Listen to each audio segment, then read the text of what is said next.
하나님의 말씀을 보겠습니다. 잠언 23장입니다. 하나님의 말씀은 잠언 23장 22절에서 25절까지 우리 다 같이 읽도록 하겠습니다. 너를 낳은 아비에게 청종하고 내 늙은 엄미를 경히 여기지 말지니라. 진리를 살되 팔지를 말며 지혜와 훈계와 맹철도 그리할지니라. 의인의 아비는 크게 즐거울 것이요 지혜로운 자식을 낳은 자는 그로 말미암아 즐거울 것이니라. 내 부모를 즐겁게 하며 너를 낳은 엄미를 기쁘게 하라. 아멘. 오늘 말씀에 보면은 너를 낳은 아비에게 청종하고 내 늙은 엄미를 경히 여기지 말지니라. 25절에는 내 부모를 즐겁게 하며 너를 낳은 엄미를 기쁘게 하라. 오늘은 어버이 주일입니다. 원래 어버이 주일은 미국에서 시작이 되었죠. 미국 버지니아 주의 웹스터라고 하는 교회에 주일학교를 오랫동안 봉사했었던 자비스라고 하는 교사가 있었는데, 어린 자녀들을 양육을 잘하고 부모님을 섬기는 모습을 보면서 이 자비스 부인이 돌아가셨을 때에 그 교회의 주일학교 어린아이들이 장성을 해서 그분을 기념하는 장례 예배를 드리고 추도식을 드렸는데, 그때 그의 딸 안나가 와서 그 추도식에 어머님에게 카네이션을 드림으로 이 모습을 본 그 교회와 또 나중에 백화점 왕을 했던 존 와이나이커라고 하는 이런 많은 사람들의 도움으로 미국에서 1914년에 5월 둘째 주일을 어머니 주일로 지정을 했다가 그 뒤에 어버이 주일로 바뀌었습니다. 우리나라에는 구세군이라고 하는 기독교에서 미국의 이 어버이 주일을, 어머니 주일을 가지고 와서 함께 어버이 주일을 지켰습니다. 그러다가 1955년 5월 8일 날 초대 대통령 이승만은 이 날을 어버이 날로 만들고, 이 어버이 날을 나중에는 어머니 날을 어버이 날로 만들어서 이제 5월 8일 내일이 어버이 날이 되었습니다. 그러나 여러분, 앞에 본 것처럼 이 어버이 날의 시작은 교회로부터 시작이 된 것입니다. 그리고 그 뿌리는 성경에서 두고 있습니다. 우리 성경은 누누이 내 부모를 존경하고 공경하고 사랑하라고 말씀을 하고 있습니다. 에베소서 6장 1절에서 3절에 보니까 다 같이 시작. 자녀들아, 주 안에서 너희 부모에게 순종하라. 이것이 옳으니라. 내 아버지와 어머님을 공경하라. 이것은 약속이 있는 첫 계명이니 이로써 네가 잘되고 그 땅에서 장수하리라. 그리고 디모데전서 5장 4절에 보니까 교회에 만일 어떤 가부에게 자녀나 손자들이 있거든 그들로 먼저 자기 집에서 혀를 향하여 부모에게 보답하기를 배우게 하라. 이것이 하나님 앞에 받으실 만한 것이니라. 교회는 갈 곳이 없는 가부들이나 부모님을 잘 보살펴 주되 자녀들이 있으면 그 자녀들이 그 부모에게 보답을 해야 된다, 이렇게 가르치고 있습니다. 디모데전서 5장 8절에 보니까 누구든지 자기 친족, 특히 자기 가족을 돌보지 아니하면은 믿음을 배반한 자요 불신자보다 더 악한 자니라, 이렇게 말씀을 하고 있습니다. 여러분, 우리는 이런 성경의 수많은 가르침 속에서 모든 자녀들은 부모를 공경하고 순종하고 보답하는 것은 마땅하고 옳은 일인 줄로 믿습니다. 마땅하고 옳은 일임에도 불구하고 그 일을 잘하는 사람에게는 하나님께서 약속하신 첫 계명이 뭐냐? 이 땅에서도 잘되고 장수하는 복을 주겠다고 하는 하나님의 말씀입니다. 오늘 저와 여러분들 모두가 부모님을 공경하고 순종하고 또 기쁘게 함으로 말미암아서 하나님이 주시는 은혜와 복을 받아 누리실 길을 주의 이름으로 축원합니다. 어머니 이렇게 부르면은 그 이름은 잊을 수 없는 이름이죠. 어머니. 하나님의 사랑을 설명할 수 있는 유일한 단어가 부모입니다. 그래서 우리 성경에는 하나님을 아버지라 부릅니다. 하나님은 우리를 자녀라고 부릅니다. 하나님을 알 수 있는 유일하고 가장 중요한 단어가 부모입니다. 만약에 부모가 자기 자식을 사랑하듯이 국가를 사랑한다, 자기 자식을 돌보듯이 국가를 사랑했으면 그는 국가의 위인이 될 것입니다. 만약에 자기 자식을 사랑하듯이 교회나 성도들을 그렇게 했다면 그 사람은 놀라운 사람이겠죠. 그래서 모든 사람에게는 위인이 있습니다. 우리는 세종대왕이나 이순신이나 이런 사람들을 위인이라 말합니다. 위인이 맞습니다. 그러나 모든 자녀에게는 부모라고 하는 위인이 있음을 믿으시길 바랍니다. 남들이 볼 때는 나이가 들어서 지팡이를 짚고 가는 초라하고 보잘것없는 할머니처럼 보이고, 유모차를 몰고 다니서 30m도 가지 못해서 쓰고 쉬었다가는 이 시골촌에 살아가는 불쌍한 사람처럼 보이지만은 그 사람도 어느 누구인가는 위인일 것입니다. 이 세상 어떤 곳에서도 부모만한 위인은 우리에게 존재할 수가 없는 것입니다. 모든 부모는 어떤 세상에 위대한 사람보다도 더 위대한 위인 중에 위인이에요. 자녀를 양육해 보십시오. 하룻밤에 몇 번이나 깨어야 돼. 빈몽사몽 중에서도 또 그 일들을 해 나가는, 그 일을 수십 년 동안 해왔던 사람들이 저와 여러분들의 부모님들이었습니다. 이 세상은 하이에나처럼 약한 사람들을 잡아먹으려고 이런 세상이지만은, 그러나 부모의 사랑은 여전히 세상의 타락을 막는 것입니다. 세월이 많이 지나고 나면은 세상이 사랑을 다 잃어버리지 않겠냐 이렇게 말하는 사람이 있지만은 저는 절대 그렇지 않다고 생각합니다. 왜 그러냐? 부모의 사랑이기 때문에 그렇습니다. 모든 자녀들은 부모의 사랑을 다 경험을 했기 때문에 언제나 우리들 마음속에는 그 부모의 사랑 때문에 남들한테 사랑을 베풀기도 하고 선을 행하기도 하고 부모님을 생각하면서 감비가기도 하고, 그런 마음이 인류가 계속되는 동안에는 그 부모라고는 누구와 비교할 수 없는 그 사랑을 받은 사람들이기 때문에 인류는 멸망하기 직전까지도 이 사랑을 결코 잊지를 않을 것입니다. 우리나라는 결혼 경우가 잘하는데 미국에는 이런 경우가 많죠. 세상에서 가장 아름다운 단어가 어떤 단어냐? 많이 나왔습니다. 세상에서 가장 아름다운 단어 사랑 많이 썼지만은 부동의 1위는 엄마라고 하는 단어였죠. 그 엄마라고 하는 그 한마디 안에 그 사랑의 수고의 끝이 없고, 부모가 자식을 이해하는 그 이해는 끝이 없는 것입니다.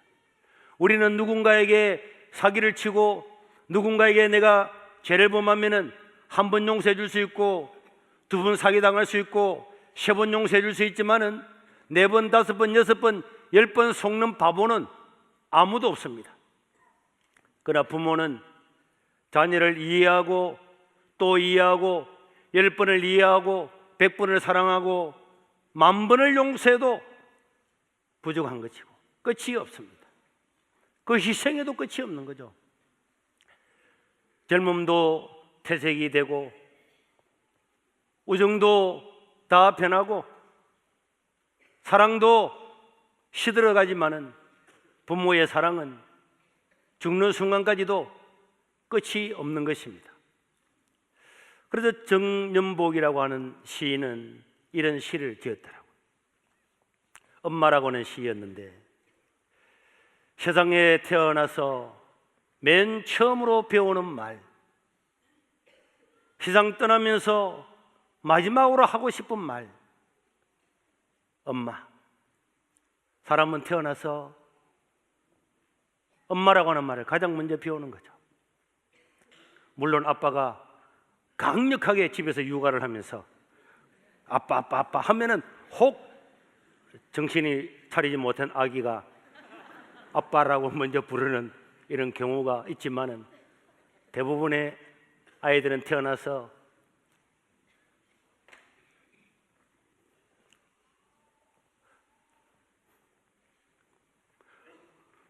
엄마라고 하는 단어를 배우고 죽으면서도 그 이름을 부르는 것입니다. 제가 이 교회에 와서 1년이 되질 못해서 한 달 만에 어떤 할머님이 돌아가셨죠. 방어진 할머니라고. 급히 연락이 와서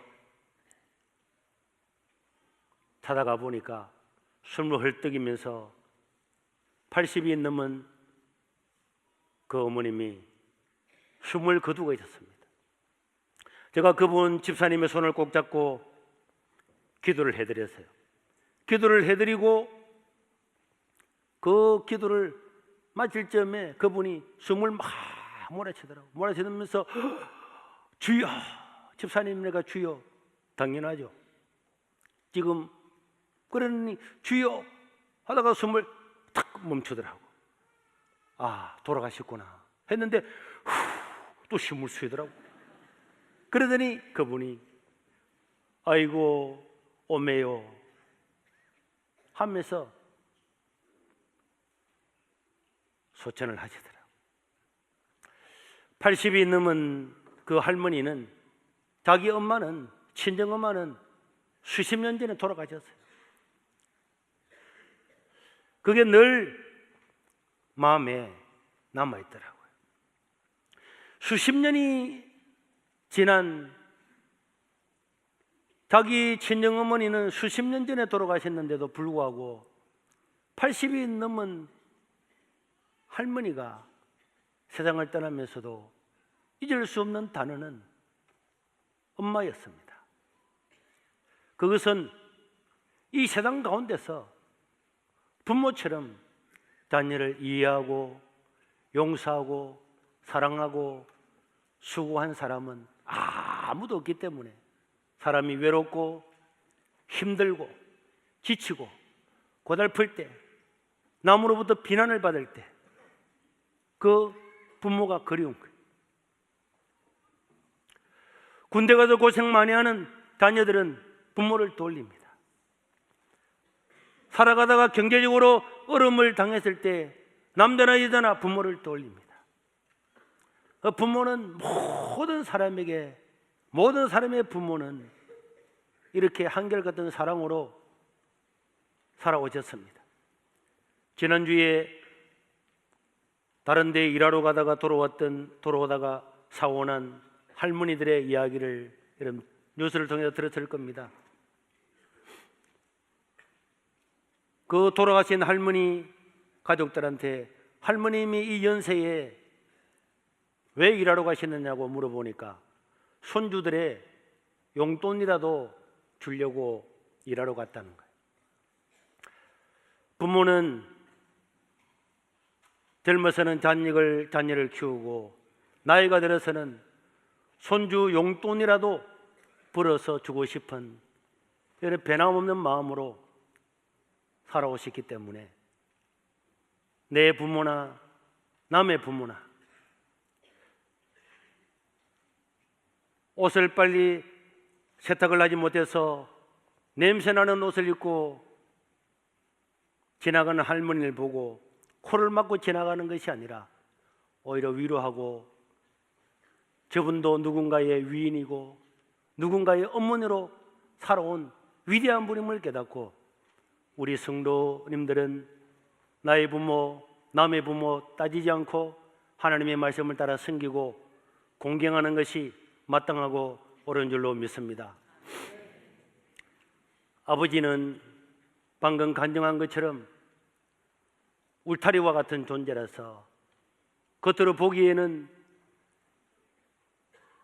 별로인 것처럼 보이지만은 아버지는 죽고 나면은 기억나는 이름이 아버지죠. 아버지는 내가 아버지에 대한 이런 책들을 보면서 몇 줄 몇 줄 이렇게 끼워 맞추기를 했는데 아버지는 단 하루라도 쉬는 것을 좋아하지 않는 줄 알았습니다. 우리 아버지는 웃는 걸 모르는 줄 알았습니다. 아버지 안주머니에 있는 지갑에는 돈이 얼마쯤 항상 들어있는 줄 알았습니다. 아버지는 좋아하는 운동도 취미도 없는 줄 알았습니다. 아버지는 우리가 하는 말을 귀담아 듣지 않는 줄 알았습니다. 아버지는 아무리 깊고 험한 길을 가더라도 조금도 두려워하지 않는 줄 알았습니다. 아버지 눈에는 눈물이 한 방울도 없는 줄 알았습니다. 이런 사람이 많이 있더라고요. 그러나 아버지란 돌아가신 뒤에도 두고 그 아버지의 말씀이 생각나는 사람이고 아버지란 돌아가신 후에야 보고 싶은 분이 아버지입니다. 그래서 청소년 때는 아버지 보기 싫어서 집을 떠나는 사람들도 많이 있어요. 나이가 들어서 세월이 지나고 보면은 아버지가 돌아가고 난 다음에야 아버지는 보고 싶고 그립고 아버지가 했던 말은 다 옳은 말이라고 하는 것을 알 수가 있습니다. 그러니까 여러분 아버지들은 섭섭하게 생각하지 마십시오. 여러분은 죽고 나야 기억이 되는 사람이에요. 그래서 아버지가 빨리 돌아가면 빨리 돌아갈수록 사실은 기억에 많이 남죠. 그런 게 아버지입니다. 아버지는 단녀와 이야기할 시간도 많이 없죠. 다 먹고 살아야 되니까. 들어오면 구황만 빽빽 지르죠. 아버지가 싫을 수도 있습니다. 돌아가시고 나면은 그 무덤에 가면은 다 아버지는 보고 싶은 사람으로 남는 거죠. 오래전에 그 황수관 교수님이 우리 교회에 오셨는데 그분이 어디에 가든지 이 이야기를 많이 하셨어요. 83세 된 아버지와 53세 된 아들의 이야기를 하셨는데 83세 된 아버지와 53세 된 아들이 대청마루에 앉아 있는데 까치 한 마리가 날라왔습니다. 83세 된 아버지가 53세 된 아들한테 물었습니다. 저게 뭐고? 이래 물었더니 아버지 까치입니다. 또 조금 있다가 아버지가 또 물었어요. 저게 뭐고? 아버지 까치라 그랬잖아요. 또 조금 있다가 아버지가 또 물었습니다. 저게 뭐고? 방금은 까치라 그랬잖아요. 이렇게 화를 벌어냈습니다. 그래서 그 이야기를 듣고 있던 아버지가 방에 들어가서 공책을 하나 가지고 나왔는데 그 공책은 아버지의 일기였습니다. 그 일기에는 이렇게 적혀 있었는데 그걸 아들 보고 읽으라고 했습니다. 거기에는 이렇게 적혀 있었습니다. 아들과 앉아 있는데 창가에 까치가 한 마리 날아와 앉았다. 아들이 내게 저게 뭐냐고 물었다. 나는 3살 된 아들에게 까치라고 말했다. 아들은 연거푸 23번을 물었다. 나는 23번을 까치라고 말하면서 내 마음이 왜 이렇게 즐거운지 몰랐다. 그 아들이 너무 귀여워서 꼭 안아주었다 하는 내용의 일기였다. 부모가 3번 물었을 때에 자녀는 귀찮아서 버럭 화를 냈지만은 3살, 4살 된 어린 아들이 23번이나 연거푸 물었음에도 불구하고 아버지는 그것이 너무 즐겁고 귀여워서 그 어린 아들을 안아줬다는 거예요. 부모의 마음과 자식의 마음은 그처럼 다릅니다. 그래서 나이가 들고 40이 되고 50이 되고 세월이 흐를수록 부모의 사랑은 더 깊게 다가오는 것입니다. 하나님은 우리에게 이런 한없는 부모의 사랑, 부모라고 하는 사람을 통해서 말할 수 없는 희생과 헌신과 용서와 이해하는 분을 주신 것은 바로 부모를 통해서 하나님을 설명하고자 했기 때문에 그렇습니다. 그래서 교회는 하나님의 가족이라고 이야기를 했습니다. 하나님을 아버지라고 부르라고 했습니다. 하나님은 우리를 자녀라고 말씀하고 있고 우리 성도들은 형제 자매라고 이야기하고 있습니다.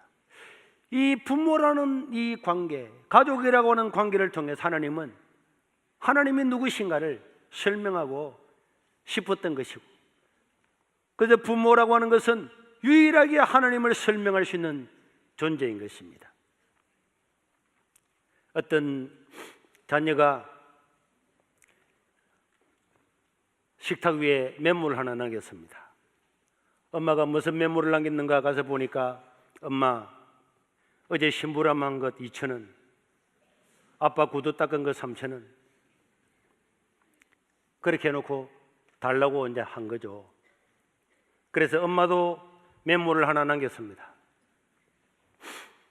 아들아, 너를 낳은 것 무료. 태어나서 매일 밤마다 울면서 오줌 싸고 똥 싸는 것 갈아준 거 무료. 매일 아침 젖 먹이고 너를 키워왔던 것 무료. 다 무료입니다. 무료. 응? 가인이 학교 공부시켜준 것도 무료고, 이 옷은 누가 사줬지? 이것도 무료. 안경은 누가 사줬지? 이것도 무료. 가방은 누가 사줬지? 무료. 성경책은 누가 사줬지? 무료. 그런데도 가출하면 되겠나? 모든 게 무료인데.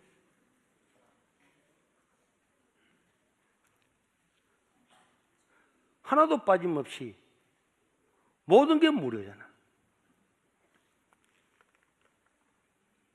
그런데도 부모한테 나한테 해준 것이 뭐냐고 이렇게 말하는 사람이 있다면, 아침 먹여서 학교 보내고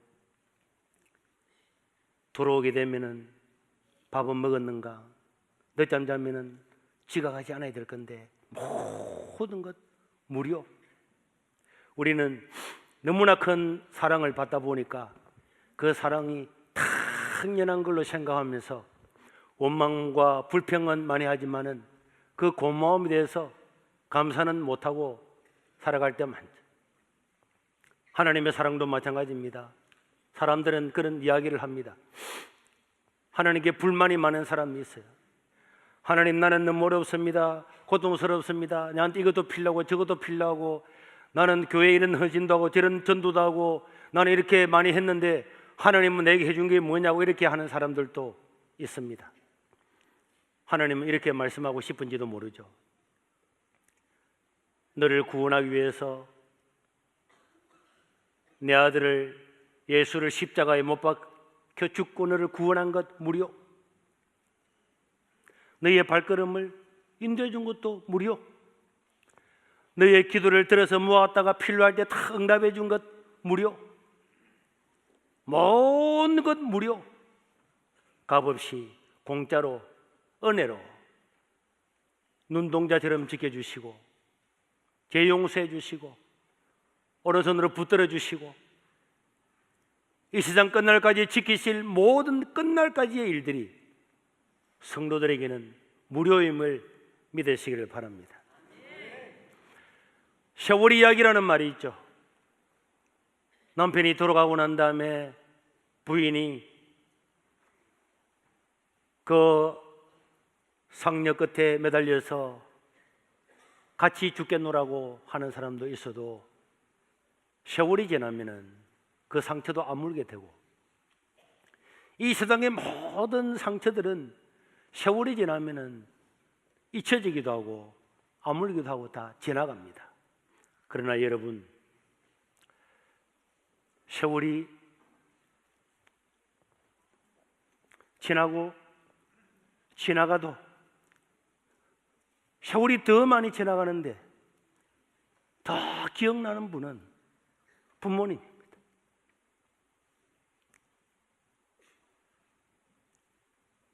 잊혀지지를 않는 거예요. 세월이 지나면 더 잊혀져야 되는데, 나이가 들면은 그런 것들은 다 잊어져야 되는데, 세월이 지나도 가슴 속에서 잊혀지지 않는 그 이름이 부모님입니다. 아버지고 어머님입니다. 여러분들 스스로 살아가면서 하나님이 나에게 주신 부모님 사랑하고 위로하고 공경하고 살아갈 수 있기를 바랍니다. 내 부모가 아니더라도 다른 사람의 부모님들을 배려하고 나갈 수 있기를 바라요. 밥 먹으러 갈 때도 어르신들 한 사람이 먼저 안전하게 갈 수 있도록 저는 항상 그렇게 생각해 왔습니다. 하나님, 내가 목회하고 살아가는 동안에 내가 우리 어머님을 귀하게 여기고 살아가지만은 우리 교회에 있는 이 어르신들을 내 어머님보다도 소홀히 하지 않고 살아가겠습니다. 그런 마음을 가지고 살아왔어요. 다 되지는 못했겠지만은 우리 모든 교우들은 마땅히 내 부모나 어느 부모나 우리 동네에 유모차를 몰고 다니는 부모 한 사람도 존경하고 공경하면서 그리스도의 사랑을 드러낼 수 있기를 주의 이름으로 축원합니다.